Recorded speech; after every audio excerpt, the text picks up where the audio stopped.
She is, no, living up to her expectations. Siyempre, she is actually in and out of the court, no? Kasi masaya pagka meron ka ganyang teammate. Hopeful ka, kung may chance ka, may pag-asang manalo agad eh. So excited ka mag-practice, excited kang pumunta ng practice earlier, excited kang ayusin yung mga pinagagawa ni coach kasi teammates mo, kumbaga, talagang kita mo may materials, talagang kita mo may direksyon, pag-aayusin yung trabaho, mayroong mapupuntahan.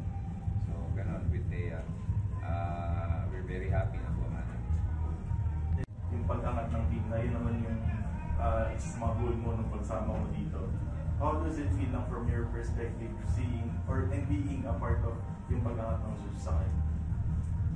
Thankful ako syempre sa mga kasama ko kasi ginugusto din nilang maglaro para sa team.